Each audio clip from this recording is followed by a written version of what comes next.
নমস্কার বন্ধুরা, কেমন আছেন আপনারা সবাই? আশা করি সবাই খুব ভালো আছেন, সুস্থ আছেন। আমিও খুব ভালো আছি।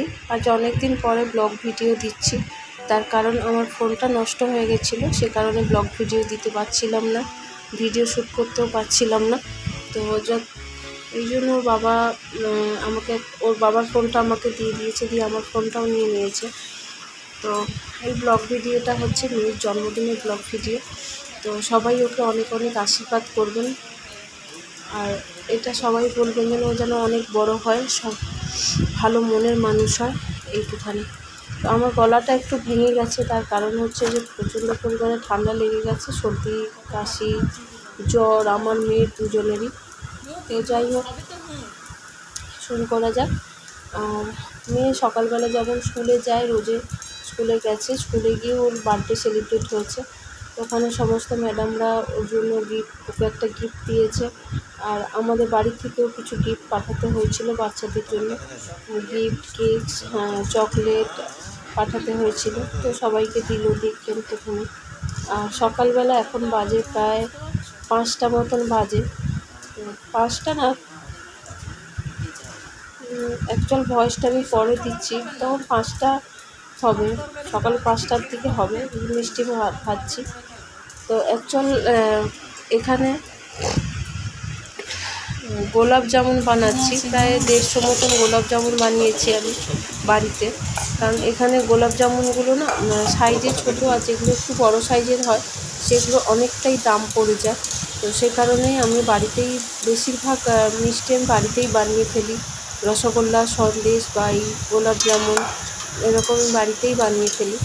তো সকালবেলা উঠে শাশুড়ি মাও আমার সঙ্গে একটু হেল্প করে দিচ্ছে, তার কারণ হচ্ছে এতগুলো মিষ্টি, 150 পিস মিষ্টি তো মুখের কথা নয়। তো সে কারণে শাশুড়ি মাও একটু হেল্প করে দিয়েছে, ওর বাবাও হেল্প করে দিয়েছে মিষ্টিগুলো পাঠাতে। তো মিষ্টির পর্ব শেষ করে নিয়ে আমি এখানে পুরো মিষ্টিটা দেখাতে পারলাম না, তো কারণ ভিডিওটা অনেক বড় হয়ে যাবে যদি সব কিছু দেখাই, সে কারণে। তো সমস্ত কিছু কমপ্লিট করে এবার মেয়েকে নিয়ে সকালবেলা সব ঘরের পুজোটা দিয়ে দিচ্ছি। আর সকালবেলা মন্দিরে গিয়ে, কালী মন্দিরে গিয়ে ওর বাবা পুজো দিয়ে এসছে, আমি যেতে টাইম পাইনি। তার কারণ হচ্ছে যে সকালবেলা ওর জন্য একটু 5 রকম ভাজা করে রান্না করে দেব, আর পাশে দুজন ওর দাদা দিদি রয়েছে, তো তাদেরকেও নেমন্তন্ন করেছি, সেই কারণে। মেয়ে আমার সঙ্গে দেখুন এখানে পুজো করছে, আমি গণেশের আরতি করছি, জয় গণেশ জয় গণেশ যে গানটা আরতি হয় গণেশজি। তো মেয়ে আমার মুখের দিকে তাকিয়েছিল, মেয়ে নিজেও কিছুটা করলো, তারপর যতটা না পেরেছে আমার মুখের দিকে তাকিয়েছিল। তো ওকে সকালবেলা উঠিয়ে স্নান করিয়ে নতুন জামা কাপড় পরিয়ে দিয়েছিলাম, দিয়ে ঠাকুরের জন্য একটু পায়েস বানিয়েছিলাম, গোপালের জন্য, সবার জন্য পায়েস বানিয়েছি। প্রত্যেক বছরই আমি এটা করি, ও যতদিন হয়েছে। তো সব কাঁসার বাটিতে আর রুপোর বাটিতে করে ঠাকুরকে পায়েস দিয়েছি। দেখুন, এই রুপোর বাটি আর চামচটা ওর মামার বাড়ি থেকে ওকে দিয়েছিল, ওর মুখে ভাতে দিয়েছিল। তো ওইটাতে করেই ঠাকুরকে পায়েস দিয়েছি, ও খাবে পায়েস, তারপর ওকে বাটিতে তুলে দেব। এই হচ্ছে আমার ছোট্ট ঠাকুরের মন্দির, আর এইভাবেই আমি রোজ পুজো করি। ঠাকুরের মন্দিরে একটু ফুল দিয়ে সুন্দর করে সাজিয়ে নিয়েছি, তারপর মেয়েকে তারপর এদিকে আমার রান্নাও অনেকটা প্রায় হয়ে গেছে, 5 রকমের ভাজা তরকারি এগুলো হয়ে গেছে, ডাল এগুলো সব হয়ে গেছে। দেখুন সবার জন্য খাবার বাড়তে বসে গেছি, এখানে ওরা 3 ভাই বোন মিলে খাবে, তার জন্য কাঁসার থালায় করে ভাত বেড়েছি। কাঁসার বাটি আর সবাইকে দিতে পারলাম না, তার কারণ ওপরে সব তোলা থাকে, তো লকের মধ্যে, তো ওখান থেকে তুলে নামানো না খুব সমস্যা। তো ওই জন্য যে কটা বাইরে থাকে, মেয়ের জন্য 2টো বাটি বাইরে থাকে, তো সেই বাটিগুলো দিয়েই আমি ওকে খেতে দিয়ে দেবো, আর সবাইকে এই বাটিতেই দেবো। তো আমি এখানে রান্না করেছিলাম 5 রকমের ভাজা, মাছ ভাজা দিয়ে 5 রকমের ভাজা, ডাল, পনিরের তরকারি, আর মাছের কালিয়া, পায়েস, চাটনি, রসগোল্লা, আইসক্রিম। এই ছিল আজকে দুপুরের মেনু। তো ওরা ভাই বোন মিলে আবার এখানে থালার চারিদিকে সাজাচ্ছে। দেখুন ওদের ছোটোবেলাটা না খুব মজা, বড় হয়ে গেলে সেই মজাগুলো না কোথায় হারিয়ে যায়। মা দেখি তেল দিয়ে যা ছিল তাই দিয়ে ওরা সাজানোর চেষ্টা করেছে বোনের বার্থডে থালাটা। আমি এদিকে দেখি পায়েস খাওয়াবো, আশীর্বাদ করবো, তার আগেই মেয়ে খেতে শুরু করে দিয়েছি। সুন্দর সুন্দর গন্ধ আসছে মা, খাবারের সুন্দর সুন্দর গন্ধ আসছে। আমার মা বাবা বা বাড়ির থেকে কেউ আসতে পারেনি, বাকি আমাকে টাকা পাঠিয়ে দিয়েছিল। তো এই টাকা দিয়ে মেয়েকে একটা জামা কিনে দিয়েছি। এই জামাটা যেটা করে ভাত খাচ্ছে সেই জামাটা মামার বাড়ি থেকে দিয়েছে।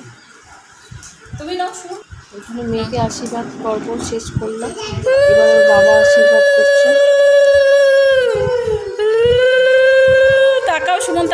বাবা জিজ্ঞেস করছে যে কিভাবে মাথায় হাতটা দাও, মানুষ ওরা যে কি বলবো গুরুদেব সব ফাইলামি করছে। মাথায় হাতটা দিয়ে এদিকে তাকাও। আমি একটা একটা করে বলে দিচ্ছি, ওদিক থেকে মেয়ে আশীর্বাদ করছে বাবাকে। মজার জিনিস। এদিকে ঠাম্মা দাদু আশীর্বাদ করে দিচ্ছে। তো আমাদের এখানে তো সেরকম কেউ নেই, ঠাম্মা দাদু যাই হোক এসেছিলেন তাই। ঠাম্মা দাদুকে নিয়ে এবারে জন্মদিন করুক। গত বছরের জন্মদিন তো আমি একাই করেছিলাম, এমনকি ওর বাবাও ছিল না বাড়িতে, বাইরে কাজে অফিসের কাজে। পরে বার্থডে পার্টিটা হয়েছিল, কিন্তু জন্মদিনের দিন সব কিছু আমি একাই অ্যারেঞ্জ করেছিলাম। এমনকি বার্থডে পার্টি যা কিছু হবে খাওয়া দাওয়া সব আমি একাই অ্যারেঞ্জ করেছি। বাবা রাত্রিবেলায় বিকেলে না দুপুরবেলা যাই হোক এসেছে। তো এখানে এইভাবেই দুপুরবেলা বার্থডেটা কমপ্লিট করলাম। তারপরে এদিকে মেয়ের জন্মদিনের জন্য আমার খুব ইচ্ছে ছিল, বা ওর বাবার ইচ্ছেটা বেশি ছিল, যে অনেক দিন ধরেই বলছিল যে আমাদের একটা হোম থিয়েটার নেই, হোম থিয়েটার নেবো, আমার খুব ভালো লাগে।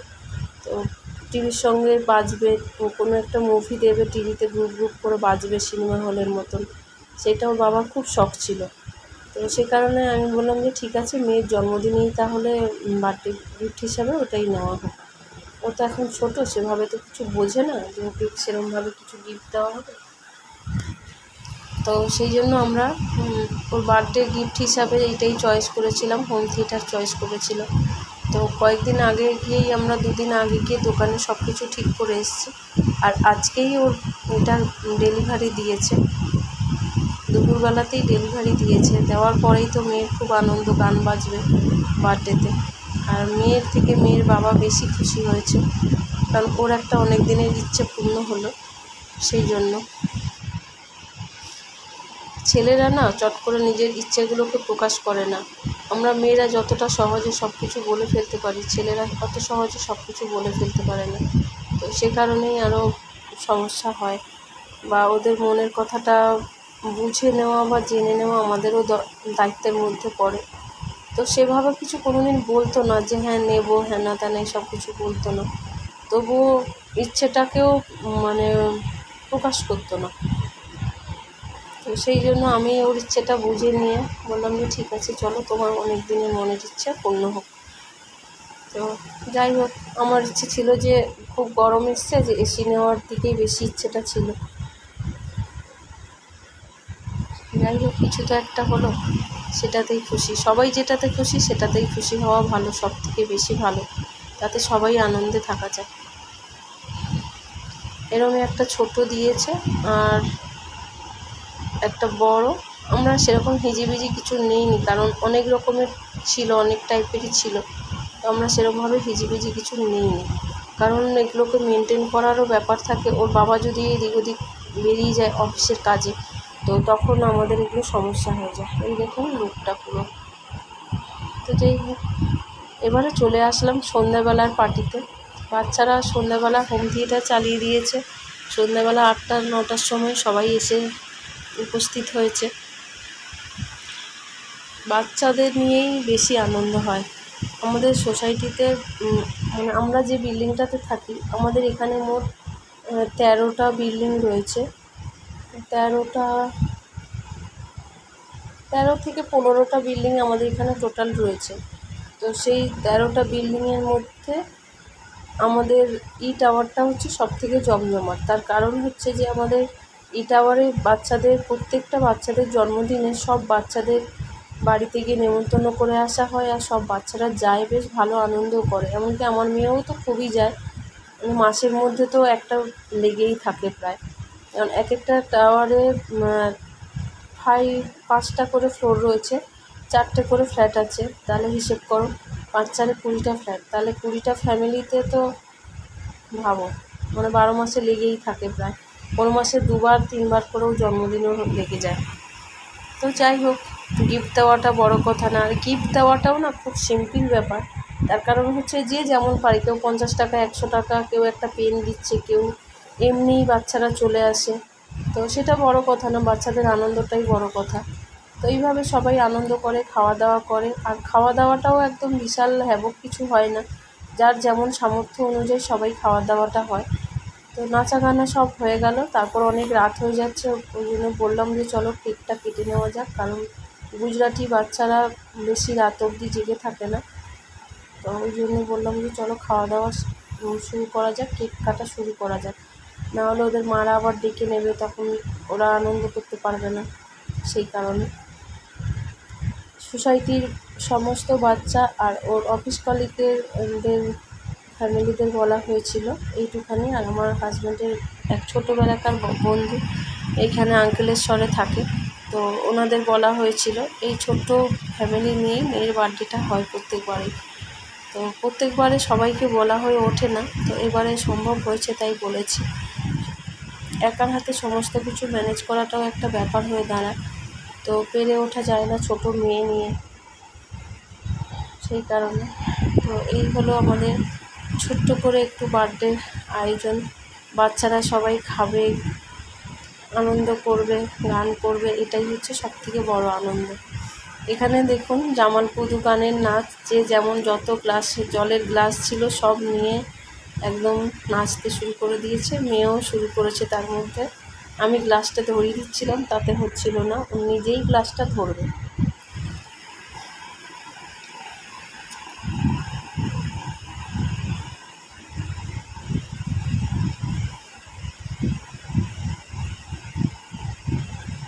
কি ভালো লাগে না এই জিনিসটা দেখতে, সব বাচ্চারা যে যার মতো নাচছে। বলে না, স্বর্গের থেকেও বড় সুখ হচ্ছে বাচ্চাদের আনন্দ দেখলে মা বাবারা বেশি সুখ পায়।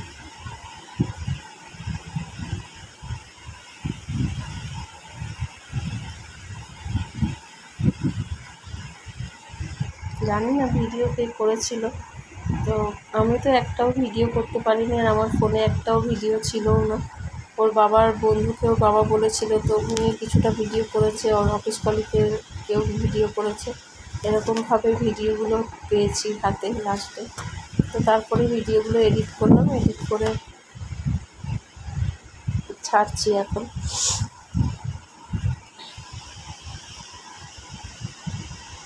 আর এগুলো ইউটিউবে তো সারা জীবন থেকে যাবে, বলুন। যখন মন খারাপ হবে, মেয়ে বড় হয়ে যাবে, তখন দেখতে পাবো, তখন কত আনন্দ লাগবে যে হ্যাঁ আমার মেয়ের বার্থডেতে এরকম হয়েছিল। ও দেখতে পাবে যে হ্যাঁ আমার মা বাবা বার্থডেতে এরকমভাবে আমার জন্মদিন সেলিব্রেট করেছিল।